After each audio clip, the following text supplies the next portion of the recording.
Okay, so, well, the next speaker, he actually started doing what he's doing now 10 years ago when he was just an intern, 22 years old or 23 years old at an agency. And he was supposed to do a campaign about an MP3 player. And he was looking at some YouTube clips of some, idiots posting stupid things. And he thought we should give these people money and then promote the MP3 player.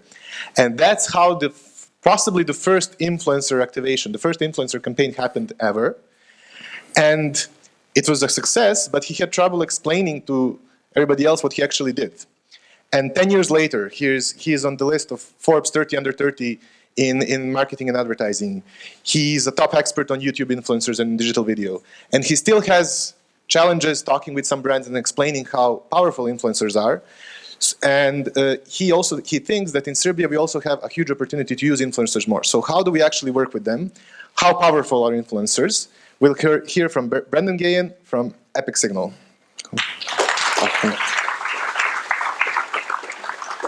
Thanks. Stravo Sima. Hope I got that right. That's where my Serbian begins and ends. Thanks for having me. Let's see. So as I got started working on this presentation, I was doing some research around what are some good examples that'll be universal that you guys would maybe know. And based on my research, I think everybody knows Beyonce. But just in case you don't, you can think of her as the Sesa of the U.S. Yeah. Yeah. I'm catching up on my Serbian pop culture. But anyways, back to Beyonce. So the reason I bring her up is in 2013, she released her self-titled album, Beyonce, not the new one, Lemonade. And in the first 3 days, it sold over 1 million copies. I'm pretty sure I heard it was the fastest selling album of all time up to that point. But 5 days after her album was released, something really interesting happened. She got knocked off the #1 spot on iTunes worldwide. And it wasn't Sesa that knocked her off that spot. It was these guys. Let's see. Whoops, not Beyonce. These guys, We the Kings. They're a pop punk band from Florida. I doubt anybody has ever heard of them. Has anybody ever heard of them? Oh, there's one. But so these guys hit the #1 spot, knocked her off. #1 in iTunes worldwide. It wasn't just localized U.S. How did this happen? They weren't on a major label. They weren't on MTV. They didn't have major radio play. But they managed to pull this off. And the reason they were able to do this was they had a secret weapon with this guy. This is their bass player. His name's Charles Trippy, and he's a YouTuber. He's been on the platform for a little over 10 years now, and he's cultivated an audience of 1.5 million subscribers. He's actually set the Guinness Book of World Records for daily consecutive video blogs. So every single day he's documenting his life, and then he whittles it down to a video of 10 to 15 minutes and uploads it. So he's built this rabid following, and he tapped into his fans to go and buy the album. They'd been following it. He'd been documenting his time in the recording studio with his bandmates, writing songs, so everybody's really invested in it. And that's the kind of impact that these guys can have, and that's the kind of impact that I've seen these guys have with brands. They, drive tons of sales. They can, tweet that they're going to be somewhere, and thousands of people will show up. They're having a huge impact on pop culture. In the U.S., 8 out of the top 10 celebrities, or most recognizable celebrities among teenagers, are actually YouTube stars now. So these guys, they're having a huge impact on pop culture. They're #1 in the music charts. They're #1. They're having #1 New York Times bestsellers. They're even #1 in the box office. This one YouTuber, John Green, wrote a book, The Fault in Our Stars. And that was turned into a movie, and he promoted it heavily to his audience. And he actually beat out Tom Cruise when he launched The Edge of Tomorrow. And so it's pretty crazy the impact these guys can have for brands. And what I've tried to do in this presentation is really distill what are the three biggest key takeaways that I've learned that are really universal, that can apply whether in the US or here or really anywhere. And the first one of those key takeaways is bigger is not always better.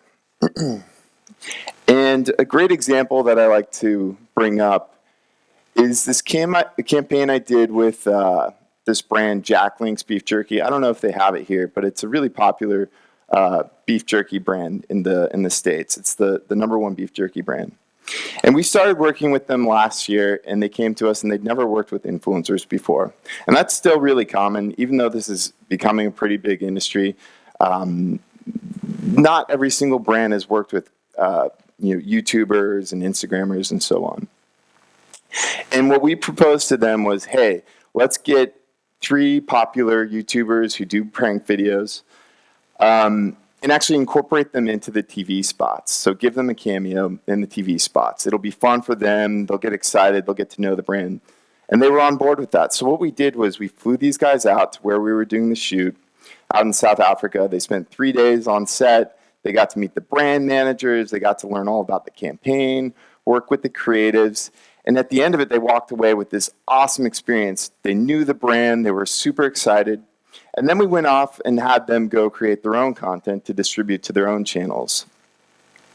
And they did it based off the themes of the campaign that we had walked them through, and the TV commercials were around, which were basically pranking the Sasquatch character. I'll show you a little clip from one of their videos. Let's see.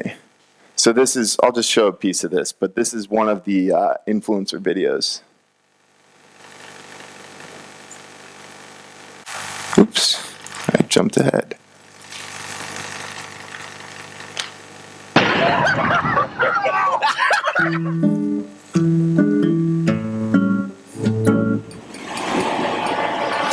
It's great to have you join our team because it's your first day. It's just gonna show you around. You know, we got the sleeping bags, and that's actually one of our new props that we got. Okay, that's Looks nice. pretty sick, huh? Looks pretty dope. Before we head back, you know, this is a game that we've been playing. We try to hit him in the head with the. Just throw him in the sure. head. In the head? Yeah. Okay. You get points if you hit. Okay, I'm pretty good with my aim. Are you a baseball player? No, but in basketball I normally get the basket. So You get points if you hit him. Oats. Oh, you gotta try again. Okay, here we go. I'm bad. What's Okay, wrong with me? Okay, I'm gonna get it this time. Yo!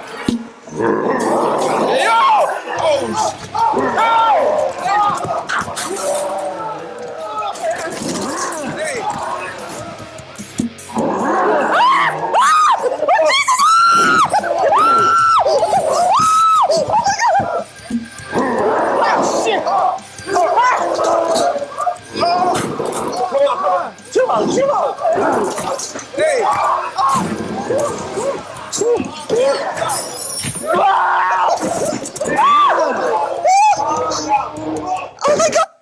You get the idea. It's a couple more minutes of that. But the Sasquatch is part of their campaign, and it's really, the TV spots are all around messing with Sasquatch. So they were really riffing off that and building off that.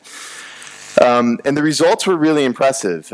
We got 5.5 million video views on the influencer content, 400,000 likes, comments, and shares. The videos that were posted on YouTube of this campaign, the ones featuring the cameos of the influencers, actually had 10 times the amount of engagement all the previous other campaigns they'd done had generated. And it actually got a Webby, it was a Webby Award nominee, and the engagement was through the roof. One thing that was really interesting that happened as well was one of the one of the influencers in one of their video blogs just kind of offhand made a reference around how it would be so cool if Jack Link's Beef Jerky made a hamburger flavored beef jerky. And all his fans went nuts, and on Twitter were like tweeting Jack Link's like, you guys should make Jesse hamburger flavored jerky. And so the brand was bombarded with all these messages, so many that they actually went and made it for him. So that's the kind of engagement that you get in working with these guys. And you compare that to impressions from banners and so on, and you just don't get that same level of engagement. And when we're working with brands, we try and steer them away from the display side when they're actually trying to get that interactivity. And a great example of this is we were actually working with another brand just a couple years before, where it was kind of a similar situation. They wanted to generate a bunch of engagement. They actually created a contest, and they wanted people to go and vote and participate and so on. And we were like, well, you gotta work with influencers. They're going to be the best at actually tapping into this fan base and porting them over here. But they didn't. They instead bought a ton of paid media on Oprah and Us Weekly and Yahoo, and they got hundreds of millions of impressions. But literally, it was like a dozen people went to the site and participated. And I bring this up because it's important to recognize that it's really easy to be seduced by big numbers. You feel like it's really safe, or really recognizable portals and so on. But just because you've got a big number doesn't mean people are going to care. They're not going to necessarily engage. And the same way it's true about big numbers, it's the same is true with big names. Sometimes you recognize a celebrity or so on, and you think, oh, that's going to be the solution to my brand. And that's not necessarily the case either. In 2008, we were working on the launch of Spore, which was an EA game, and it was made by the creator of The Sims. And what we came up with to promote this was pretty cool, or at least I thought it was cool. What we did was we gave 50 traditional and digital celebrities early access to a portion of the game where they could actually go and design their own creature. And then what we had them do was post them all up on the site and then have their fans go and vote for their favorite. And the incentive was you're going to get $15,000 to donate to the charity your choice. So each of these celebrities, whoever was going to win, was going to be able to donate that money. Among the traditional celebrities, we had folks like Katy Perry, we had Richard Branson, Mark Cuban, Elijah Wood, really big, well-established names. On the digital celebrity side, we had folks like Gary Vaynerchuk, iJustine, Phil DeFranco, Robert Scoble. And who do you think won? No, it wasn't Gary Vaynerchuk. I keep hearing that name. No, it was actually Phil DeFranco. This guy, a popular YouTuber. He posted one video and in 24 hours got over 100,000 votes. And then from there, it was like a landslide. He got like 10 times the amount of votes that everybody else did. And I think that's really important because much in the same way you can get seduced by big numbers, you can get seduced by celebrity as well. And, it's important to take a step back and recognize why you want to work with someone. Is it because you recognize them, or is it because your audience recognizes them? And I think it's easy to maybe say, well, in the US, there's a ton of options, or this is something that's really popular, or maybe it's just a good fit for gaming. But really, on YouTube, there's a channel for just about everything. And there's significant scale as well. A couple stats. There are over 5,000 channels with 500,000 subscribers. So that's like TV scale. There's over 2,000 channels with at least 1 million subscribers. And I did a little bit of research around here in Serbia, and there's 100 channels that have generated at least 30 million views. So there's tons of options. And these are just channels based out of Serbia. They're not channels generating viewership in Serbia. So there's a lot of options out there regardless of what vertical or category or wherever you're based. So we talked a little bit about how to identify the right influencers and why to work with them. What I want to talk about next, the next big key takeaway is how to work with them. So making it their idea. One thing in advertising, especially on the creative agency side, you tend to look at everything through the lens of it's a creative problem, it's a creative opportunity. How can I put my own touch on this? How can I write the copy, make it sound cool, or use this as an opportunity to produce something? But in this space, it's important to take a step back and recognize the relationship these creators have with their fans. And that relationship is much more akin to a friendship. There's a much closer relationship that happens there than in the traditional celebrity dynamic. I mean, these are creators that are sharing their lives. You know, their fans know what their living rooms look like, their families, their day-to-day lives. And a lot of them have met these guys. So there's a closeness there. And when you think about it through that lens, it makes sense. You would want to adapt your approach. And, one thing I like to think about is, if you were sitting down with a friend and catching up, and all of a sudden they just jump into a sales pitch, you're catching up every single day, doing phone calls, and, how's it going? And then all of a sudden somebody's like, hey, Brennan, have you tried the new Coca-Cola? It's amazing. You'd be like, what the fuck are you talking about? That's not the way you talk to me. So you've got to be really careful and not put words into these guys' mouths. Recognize how they communicate. You don't want to be an armchair art director. That said, you don't want to go so far on the opposite end of the spectrum as well. You don't want to just hand these guys money and let them go off and do whatever they want, because you never know exactly what might come back. And some of these guys are pretty risque. Imagine this is what came back. Pretty terrible. Where you from? Don't worry, that was not somebody's brand video. So you don't want to armchair art direct. You don't want to have them do whatever they want. You got to find that happy medium. And the thing to keep in mind is really, to be successful, there are three parties that really have to win. And that is the brand, the creator, and the fans. You've got to keep all these people happy. The brand's got to get their message out there. The creator has to do something that they're really excited about. And the fans have to get content from that creator that they're going to enjoy. That's when you're totally going to crush it. So how do you get there? Well, it's important to keep in mind that this is, going back to that point about, not looking at this as a creative endeavor. Keep in mind that it's not about how something looks, but it's about tapping into that community. And that's really where the value comes in. And, going back to Spore as an example, so that video that Phil DeFranco made that got 100,000 views, I'll show you a clip from that. It was literally just him talking to the webcam like he always did. And let's see here. Well, all you have to do is go to sporevote.com, links over here, and vote for me. I'm on the second page. On top of showing Zach and Cody that they don't control the internet, you'll also help me raise $15,000 for PKD Cure, which is a charity for PKD. But the only way we can win is if each and every one of you go to the website and vote. You don't have to sign up. You just have to find me, click a button, and then boom. Super basic. It was him talking to his webcam just like he always did. It wasn't him with great lights, makeup, production.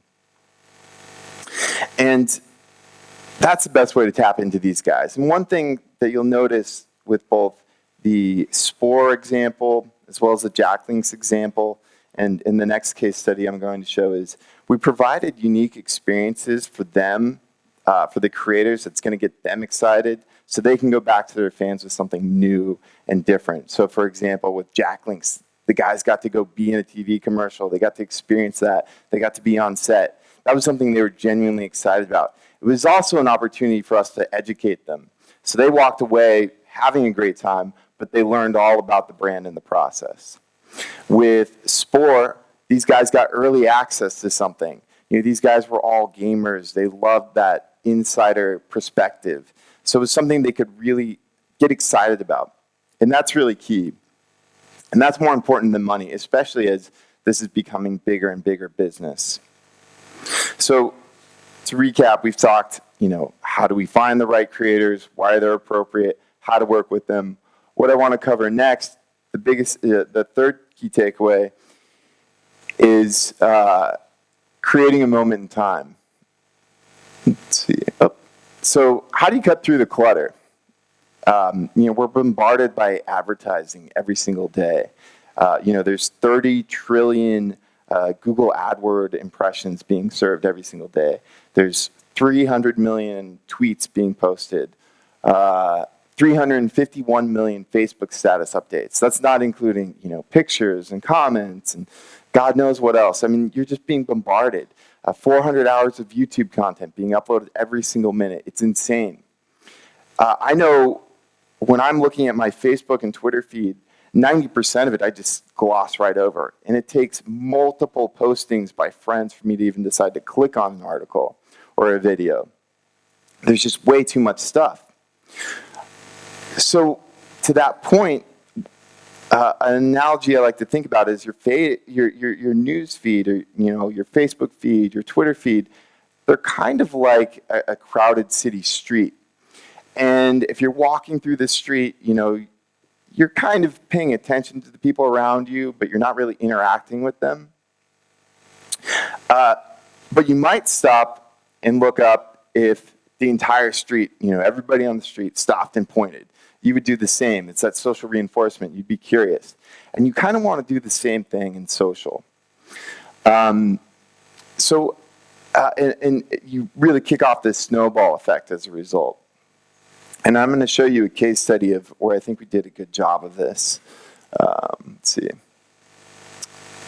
So for Pepsi, we actually launched their Periscope channel at an event in New York. And this case study kind of is a quick synopsis of what we did there. In mid-2015, Pepsi was looking to launch its music initiative in a way that would engage millennial fans.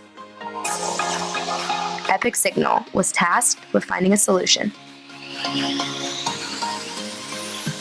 Leveraging Pepsi's existing iHeartRadio events partnership, which had Flo Rida putting on a concert on a 4-deck yacht that cruised around Manhattan, we made an experience for everyone, not only those who could physically be there.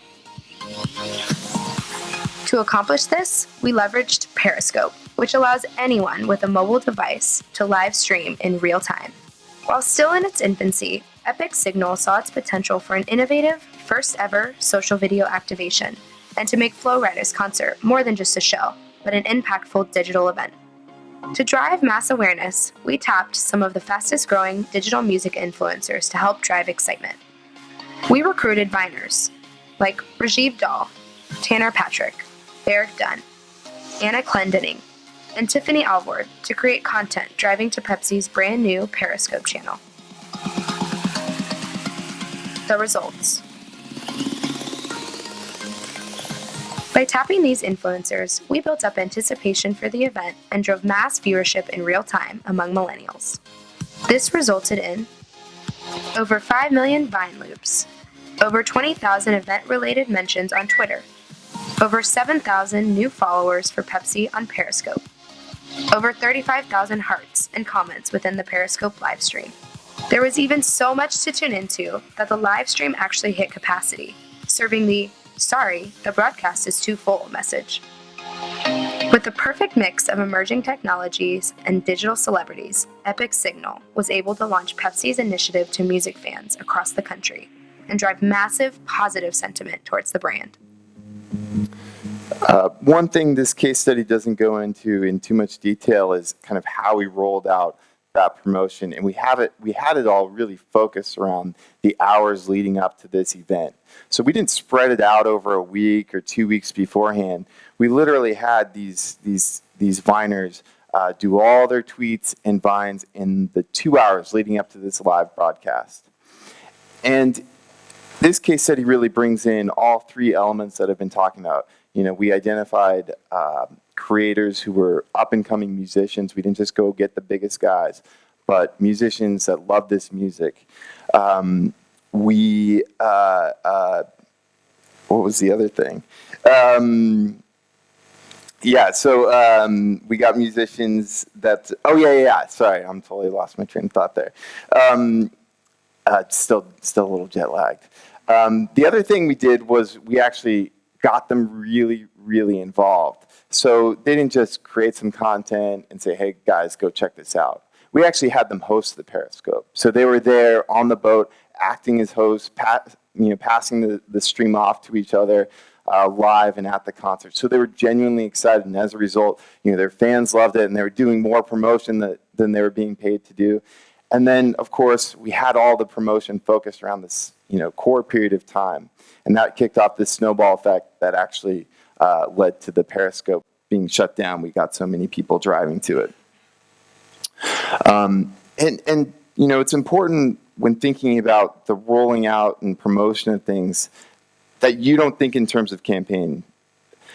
Your consumers aren't out there thinking about, oh, I really want to see that next ad, or I hope this 6-month media flight works out well for the brand. They don't care. They're being bombarded by ads. You've really got to focus your efforts and cut through the clutter. So, don't think in terms of campaigns, because that's not the way the consumers think. So just to recap those key takeaways, bigger is not always better. Really focus on working with the right creators. Take a cold, hard look at why you're working with people. Is it because you're applying your own internal biases? Maybe you like someone, or is it someone that your audience really gravitates to?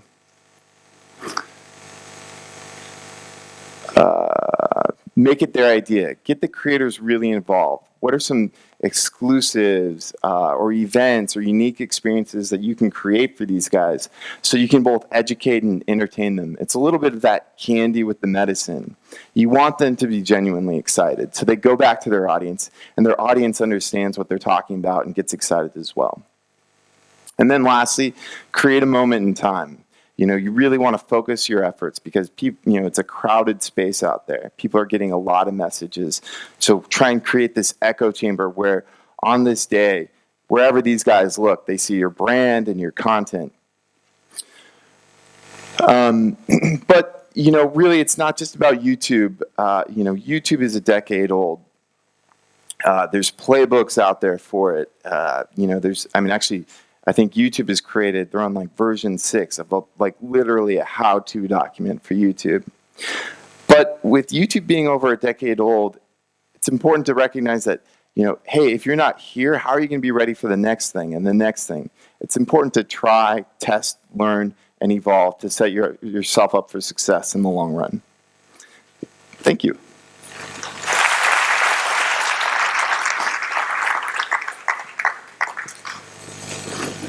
Question.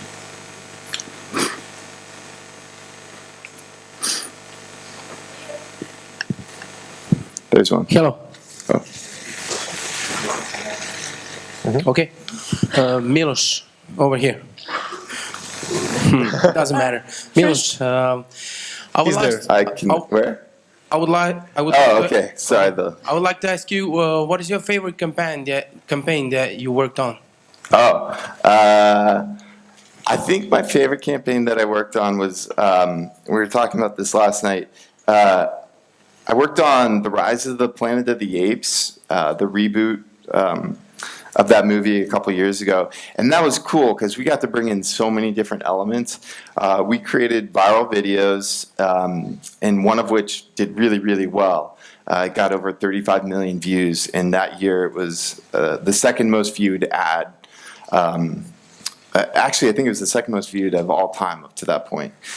And we also got to get creators really involved, all these influencers. We got to bring them to the 20th Century Fox campus. They got to meet the writers, directors, producers, see all the behind the scenes. So they were really invested in it really early on, super excited, understood the talking points, and that just crushed it. We were #1 in the box office for 2 weeks after that came out.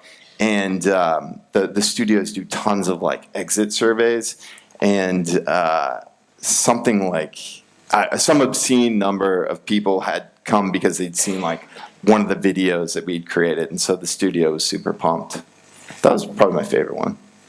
All right, so you just say we make viral videos. It's just like it's very simple, but when you start creating project like that, like how do you choose what's most important?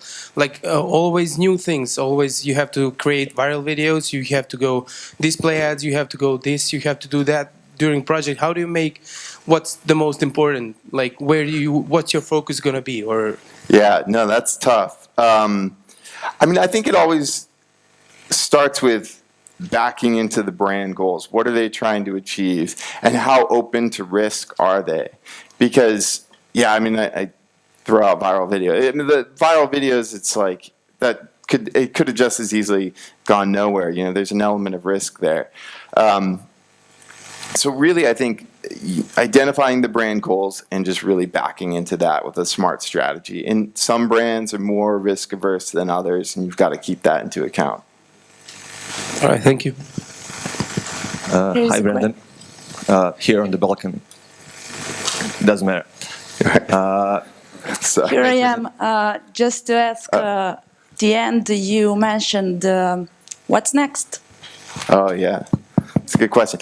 I think that at a high level, the biggest thing is all the platforms are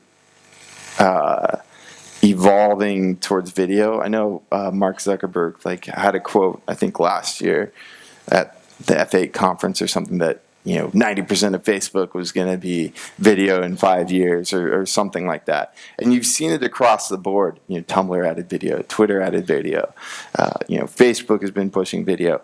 Everybody's kind of evolving towards video, and I think that's really going to be the big broad trend. And then, of course, within that, more and more people are becoming content creators, so there's going to be more fractured audiences, but it's an opportunity because there's also the chance to work with really specific niches and really passionate audiences.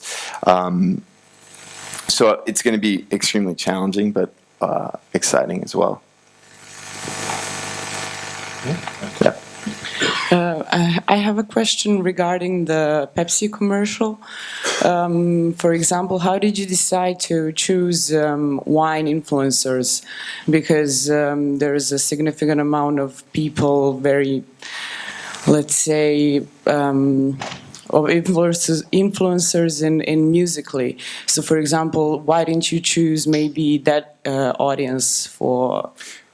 Yeah, well, the reason we chose them, it was a few factors. We worked with the brand and established kind of like a criteria. They've got to like this type of music, they've got to have this type of demographic. And then one other thing we kept in mind was that we focused on Twitter and Vine because Periscope is, under the Twitter umbrella. And we felt like, with Periscope still being a relatively new platform, there weren't really established channels there to work with. But since Vine and Periscope are both part of Twitter, it's more closely associated, so we'd probably have a better chance porting that audience over than a different platform. Thank you.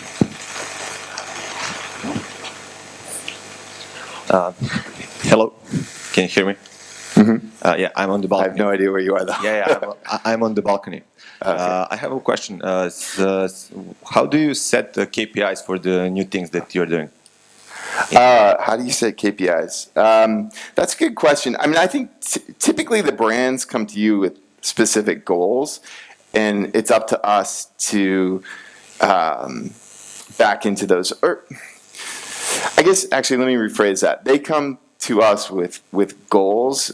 Oftentimes, it's not like a specific metric. It's like, we want to, create a campaign that's going to generate a bunch of engagement among millennials or this or that. And what we try and do is, we'll sell through a strategy. And once that strategy and the budget is defined, basically back into that and say, and with social, it's oftentimes not an exact science, but we make projections based on kind of the creators we're going to be working with. Historically, what kind of viewership are they getting, or what kind of engagement are they getting? And if we hit this baseline engagement and add up all the people we're working with, then the average will probably be about if a creator gets 100,000 views on most videos and he's part of a campaign, we'll say, hey, you should be getting 100,000 video views. So it's definitely not an exact science, especially as you move into newer and newer platforms because there's more variables. But typically, it's really just an educated guess based on who we're working with. Yeah, I don't know if there's a microphone or. Yeah, somebody. It's on the way, so when it's on the way, I'm just placing my question.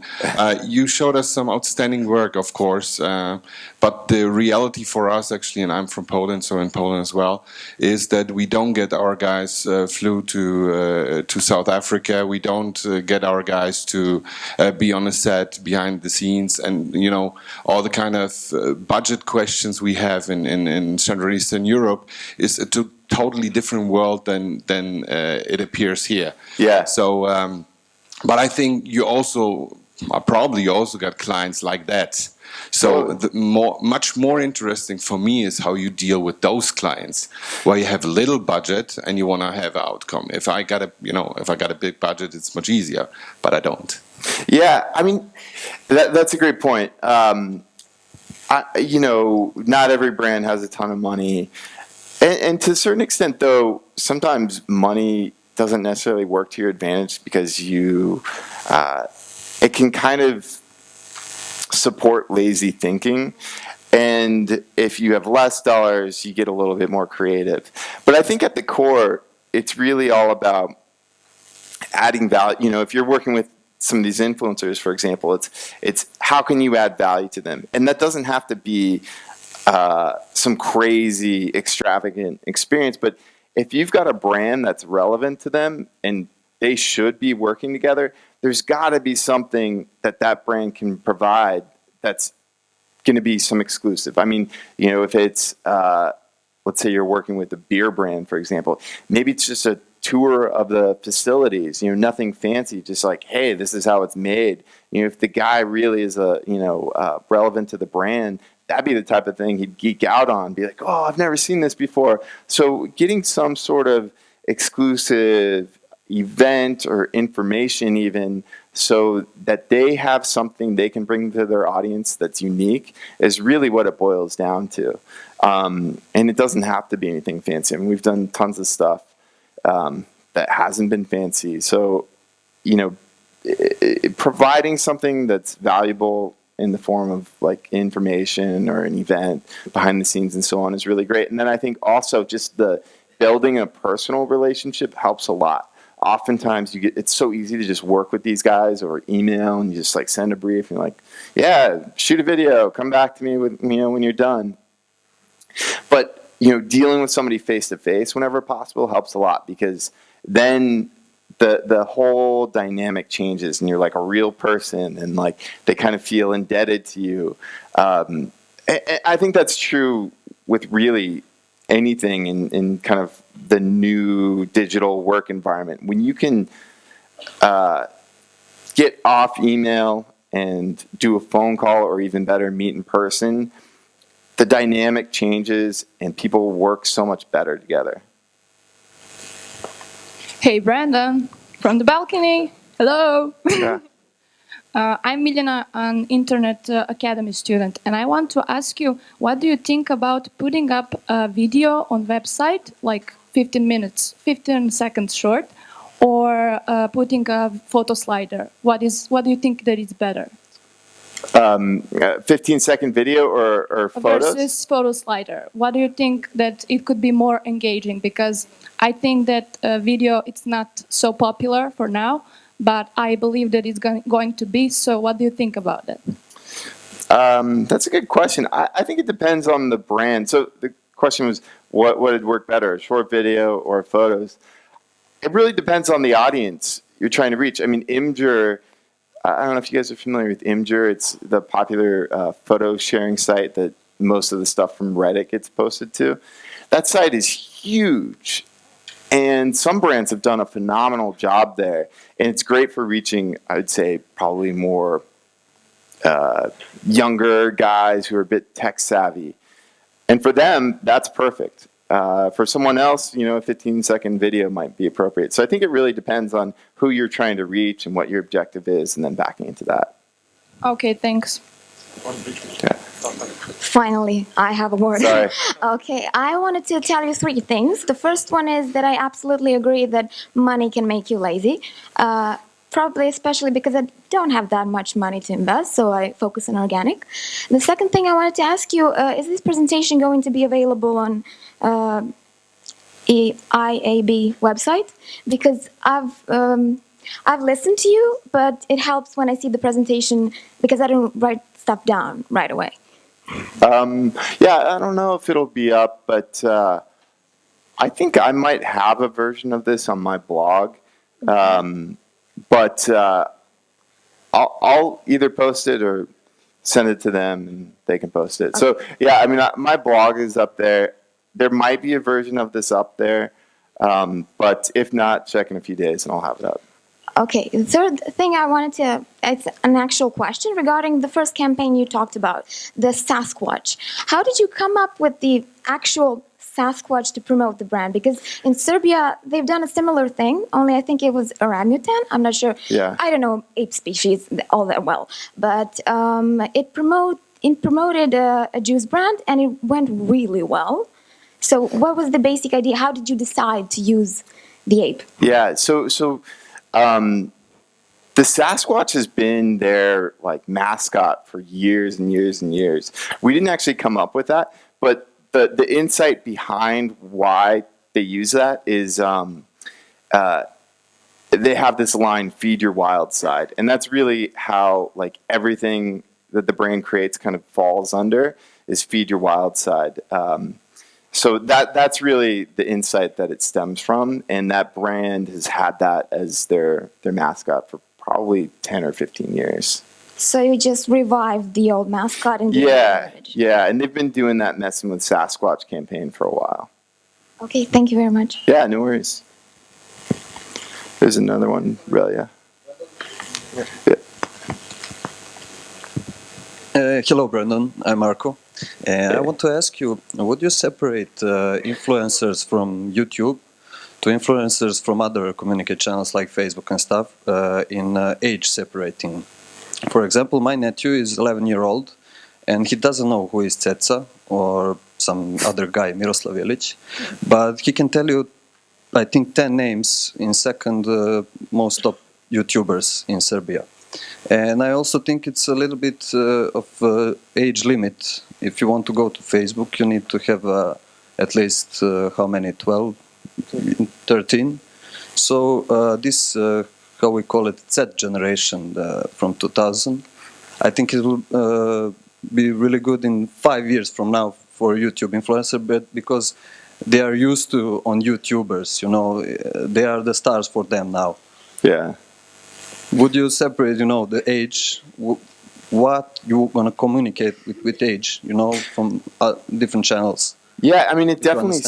Yeah, totally. So basically, what platforms are good for what demographic? Are you subscribed on some YouTube channel? Are you subscribed on some YouTube channel? Yeah. And I don't know how much of it is because I personally subscribe. If I didn't work in this profession, how many would I subscribe to? I'm not sure. But I think the people from here are more watching Facebook and Twitter and stuff, not too much YouTubers, following YouTubers.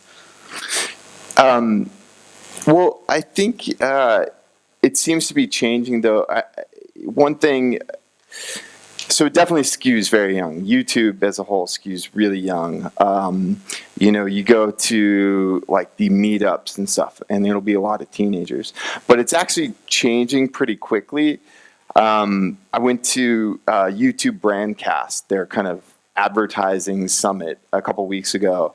And I don't remember all the stats and stuff, but they were pushing basically how they've got an older demographic more and more developing on the platform. So now there are families that are becoming popular vloggers. People who started out with mommy blogs and had an older demo, they've transitioned over to YouTube. The NBA and the NFL have all signed massive deals with YouTube. So they're doing a lot to bring that older audience in. And I think that audience is still there, but it's certainly dwarfed by the probably 25 and under crowd. Yes. Sounds good. Thank you. Yeah, no worries. It's great that we have a problem that we have too many questions, but you'll have a chance to talk with Brandon during the break. By the way, all the videos will be uploaded online, so in the next few days. And so we're going on a 40-minute break, brought to you by Grand Kafa. Thank you.